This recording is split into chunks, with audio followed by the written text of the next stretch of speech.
texted from her work conference, extending my stay, don't wait up. Then, her boss called asking why she wasn't at the conference. I said, thanks for the information. When she came home to an empty house and divorce papers, her story suddenly changed. I-6 mail got the text Thursday afternoon while sitting at my desk. My wife, Jasmine, 33, was supposedly at a 3-day conference for pharmaceutical sales reps. She'd left Tuesday morning all excited about networking opportunities and breakout sessions. Her text, hey babe, conference is going amazing. They added extra workshops for top performers, extending till Sunday. Don't wait up. Love you. I was typing back, congrats babe, when my phone rang. The caller ID made my stomach drop. It was Howard, her direct supervisor. Hey, is Jasmine feeling better? We're concerned since she called out sick for the conference. It's a mandatory event and missing it affects her quarterly review. I sat there for maybe 10 seconds, phone pressed to my ear, Howard breathing on the other end. Thanks for the information, Howard. I'll make sure she knows about the quarterly review impact.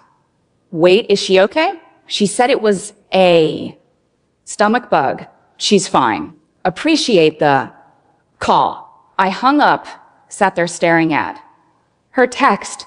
Conference is going amazing. The line came so easy to her. No hesitation, no guilt.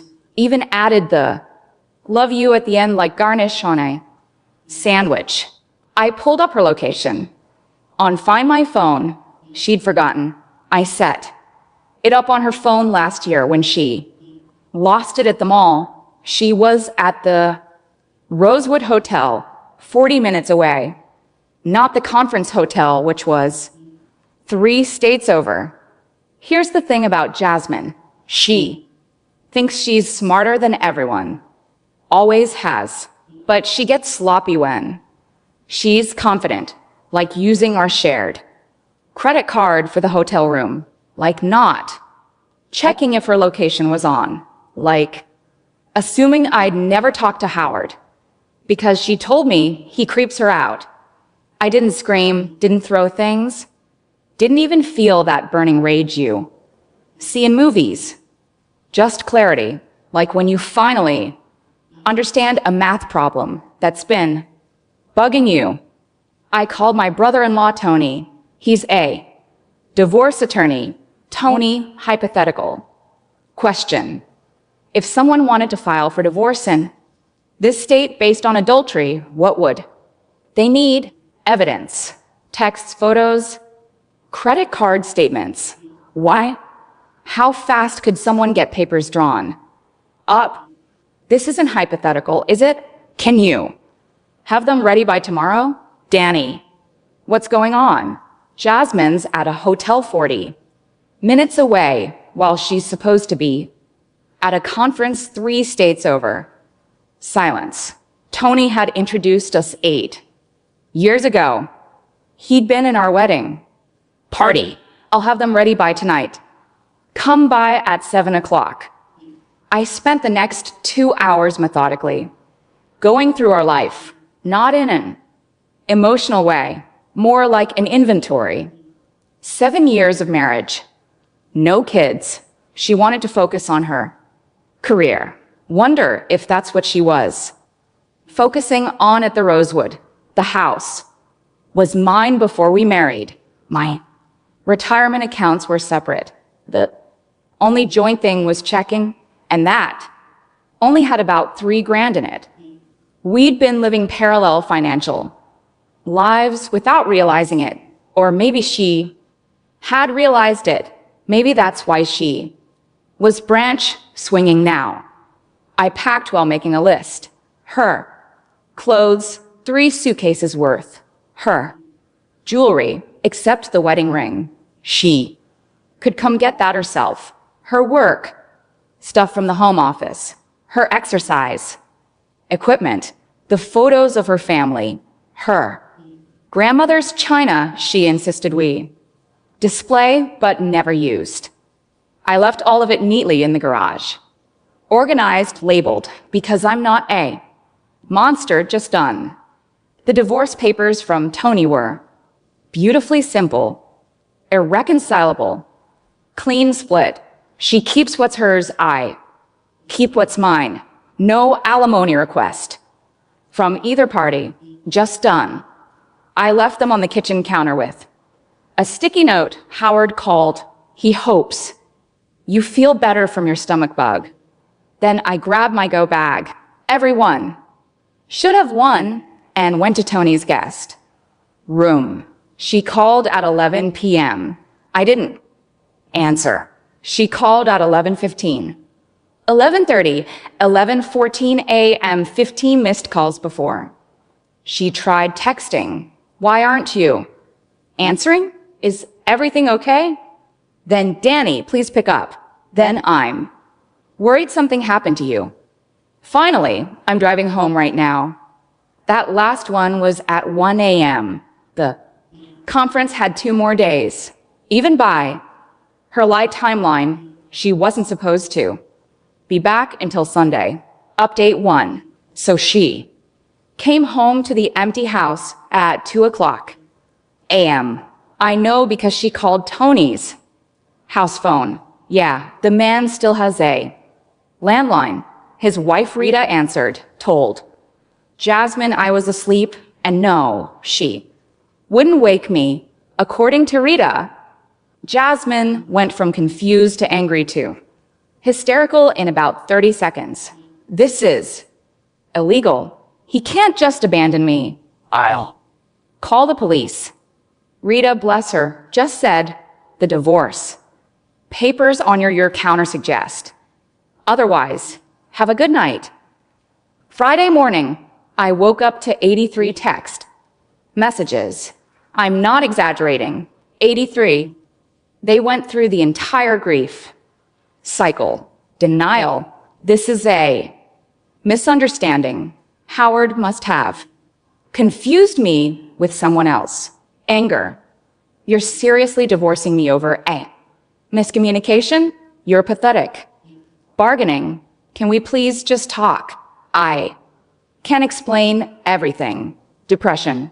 I can't believe you're throwing away 7 years like this.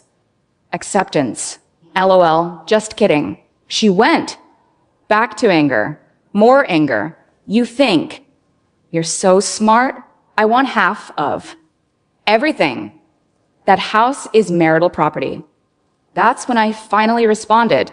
Your signature on the prenup suggests otherwise.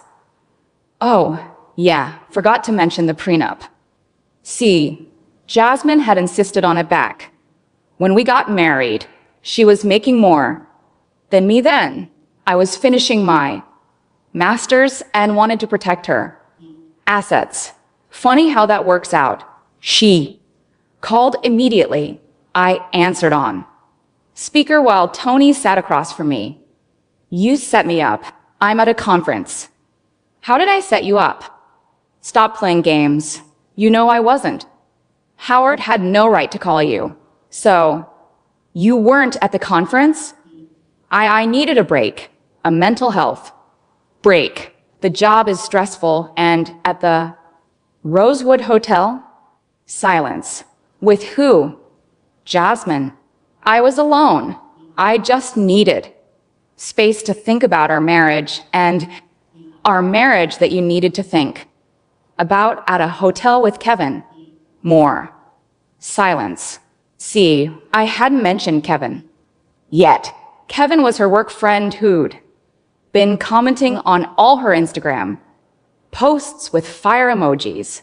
Kevin who'd coincidentally taken sick days Tuesday through Friday, according to his LinkedIn. Recruiters really need to stop posting about their team's dedication when members are clearly out.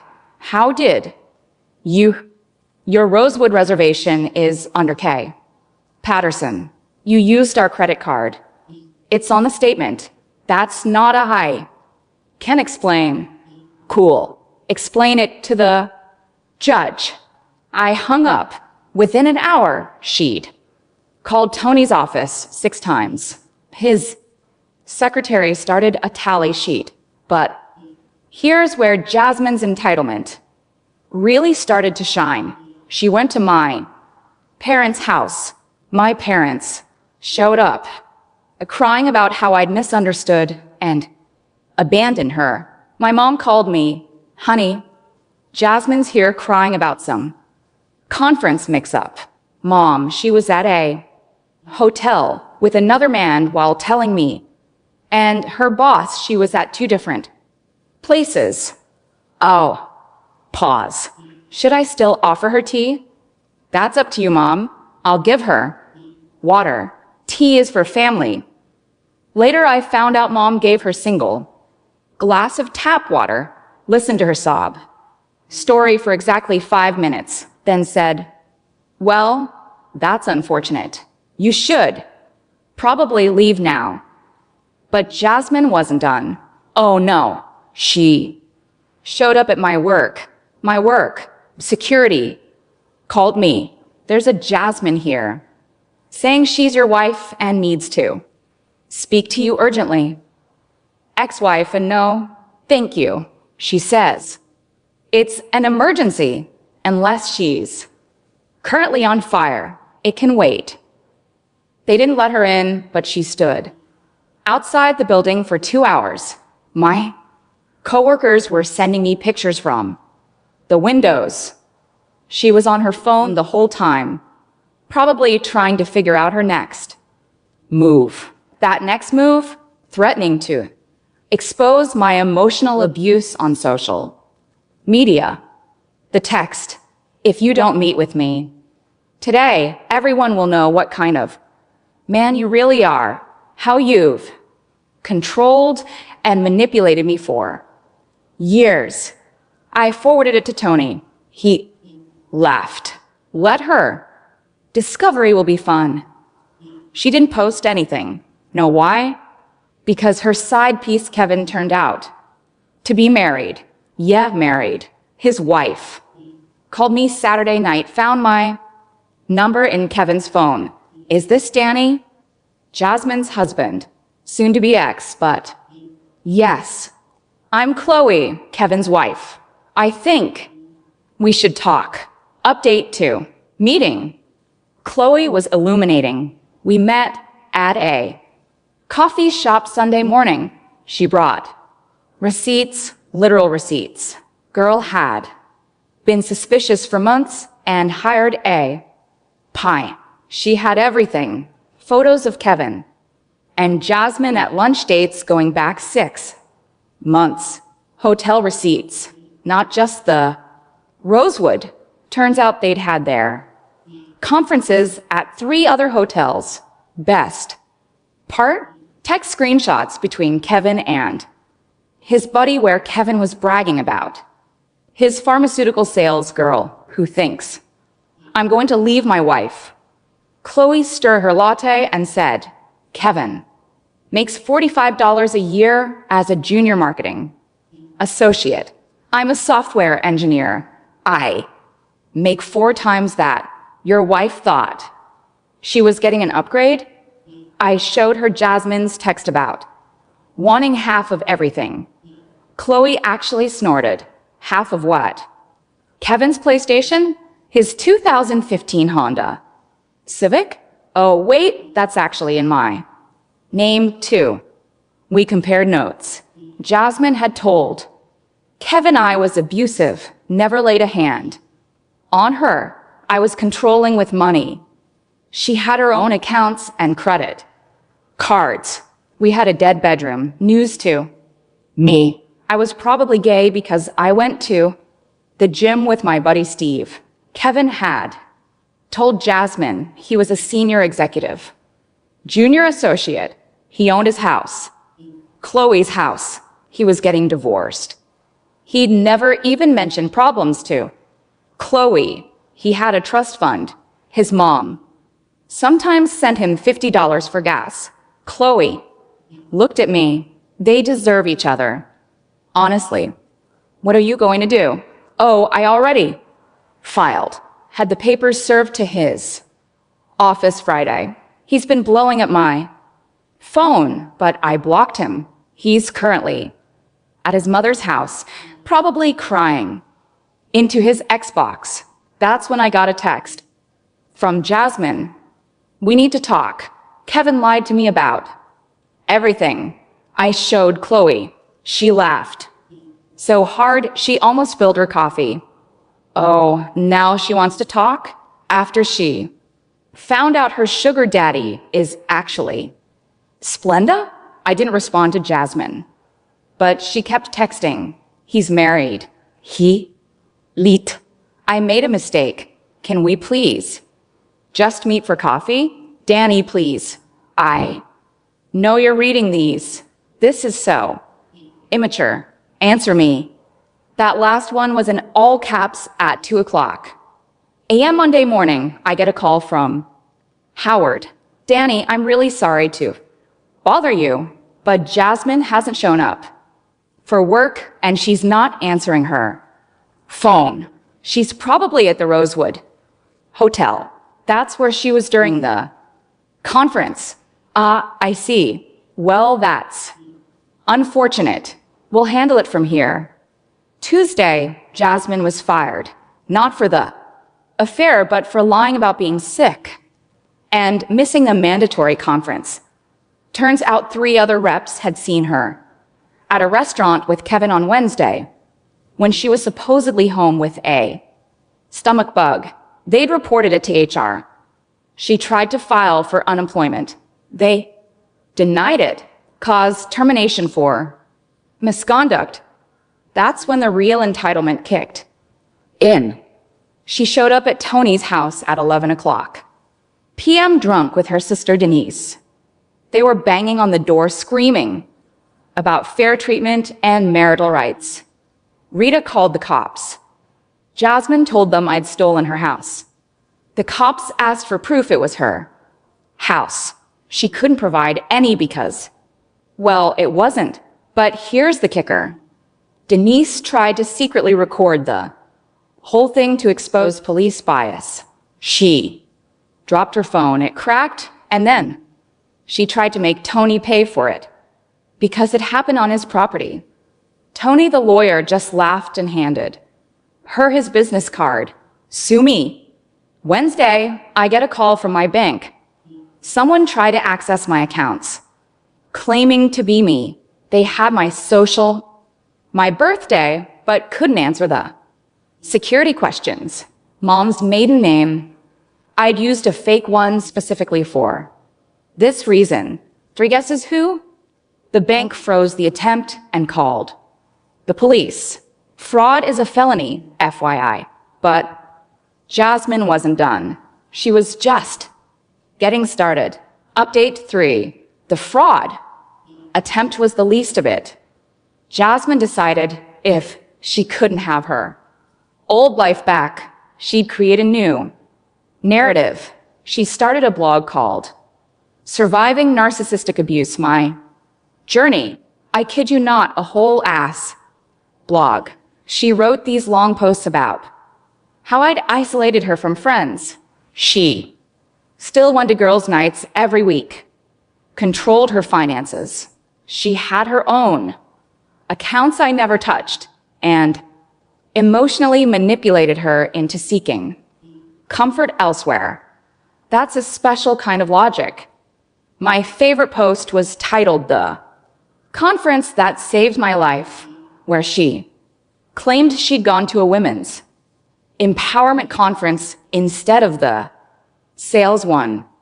And that's where she'd found the strength to leave me.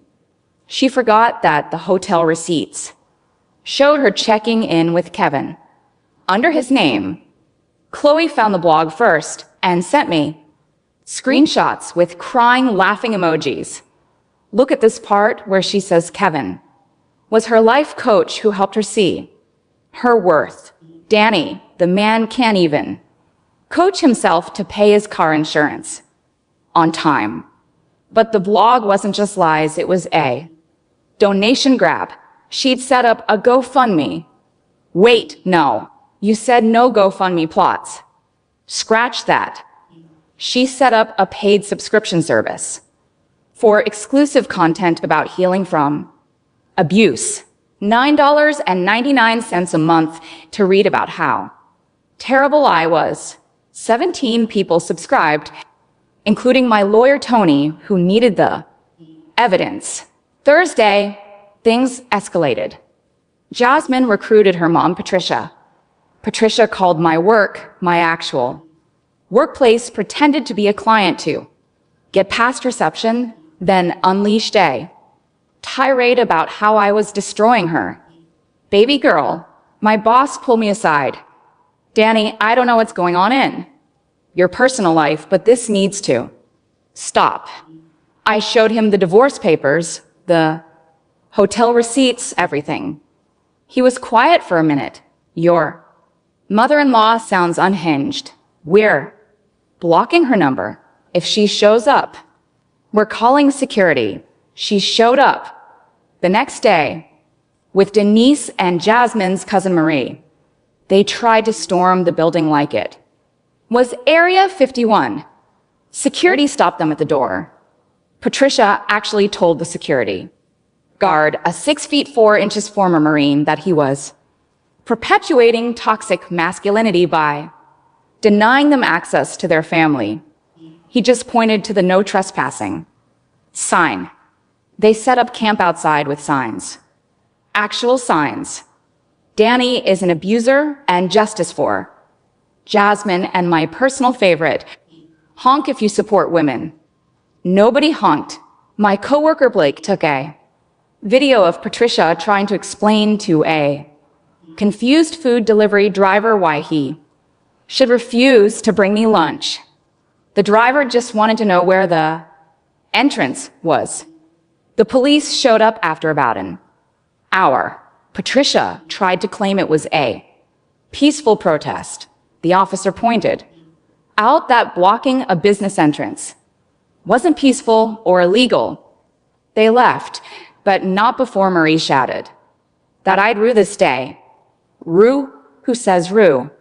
That night, I got a text from an unknown number. This is Patricia. You have 48 hours to take Jasmine back, or I'm calling every future employer you ever have. I forwarded it to Tony. He forwarded it to the police. Blackmail is also illegal. Friday afternoon, Kevin reached out. Kevin, hey man, I know things are complicated right now, but can we talk man to man? I met him out of pure curiosity.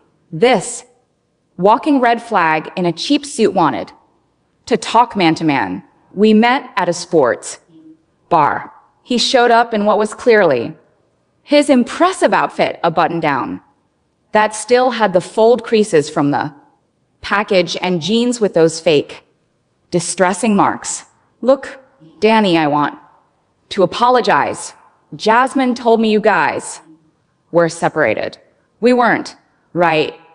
Yeah. So here's the thing. She's staying at her mom's now, and she's kind of a lot. And she keeps calling me about getting back together. But Chloe took everything in the divorce. I'm living with my mom. I deliver pizzas on weekends now for extra cash. Still not seeing how this is my problem. He leaned forward, lowered his voice. Can you just take her back? Tell her you forgive her?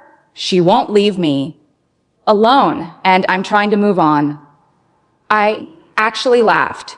You want me to take back the woman you were sleeping with so she'll stop bothering you? When you say it like that, Kevin, you made this bed. You can lie in it, alone. Apparently, he got angry then. You know what? You're perfect for each other. Both of you are selfish. I'm selfish for not taking back a cheater. You ruined her life.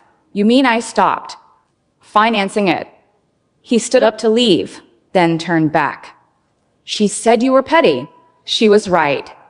And she said you were rich. She was wrong. Final update. The divorce was finalized yesterday. Jasmine showed up to court in a white pantsuit like she was going to a celebration instead of a divorce hearing. She brought Patricia, Denise, and a new addition, her life coach named Skylar, who she'd apparently met online. Our lawyers presented the case. Tony had everything: the hotel receipts, the fraudulent sick days, the attempted bank fraud, the harassment, Patricia's blackmail threats, all of it. Jasmine's lawyer tried to argue that I'd emotionally abandoned her, forcing her to seek comfort elsewhere.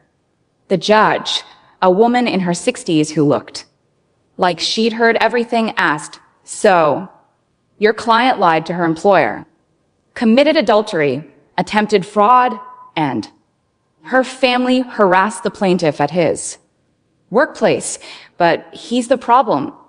Jasmine actually said, "Your Honor, you don't understand the emotional violence. I understand that you used a shared credit card to pay for hotel rooms with your affair partner. I understand that. You attempted to access accounts that weren't yours. I understand that there's a police report for harassment. What am I missing?" Silence. The divorce was granted, clean split as per the prenup. Jasmine got nothing except what she came in with.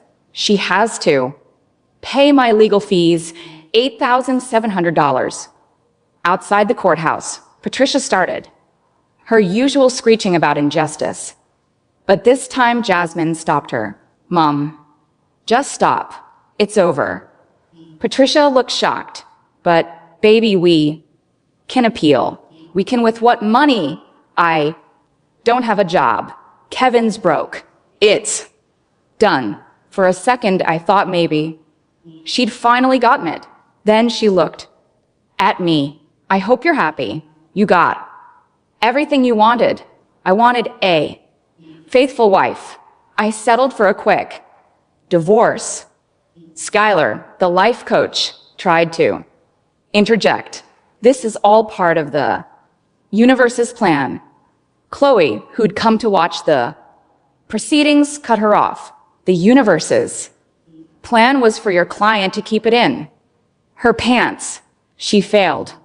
Last I heard through mutual friends, Jasmine is working at a mall kiosk, selling phone cases.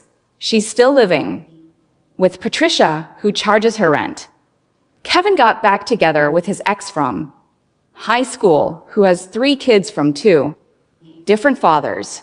Patricia got arrested for keying someone's car in a dispute over parking space. Denise started her own blog about surviving toxic family. The irony: Marie is reportedly writing a screenplay about the whole thing. Howard sent me a LinkedIn message saying they still haven't filled Jasmine's position because her reputation preceded her everywhere. As for me, I'm doing fine. The house is quieter. I got promoted. Turns out my boss was impressed by how I handled the whole thing professionally. I started seeing Amber, a teacher who thinks the whole story is insane and regularly asks, "Wait, she did what?" Tony framed the divorce decree next to his law degree. He says it's the cleanest case he's ever handled, where the opposition basically prosecuted themselves. Last week, I got one final text from Jasmine. "For what it's worth, I did love you once." I wrote back, "Cool." Then I blocked her number. Life goes on. The only thing I sometimes think about is how easy it was for her to lie. Conference is going amazing. Like breathing. Makes you wonder how many other conferences were just 40 minutes away. But you know what? not my problem anymore. Oh, and fun fact, the Rosewood Hotel sent me a thank you card. Apparently, I'd accrued enough points from her charges to earn a free weekend stay. I'm taking Amber there next month. She thinks that's hilarious. Thanks for following along. Remember, when someone shows you who they are, believe them, and always check those credit card statements.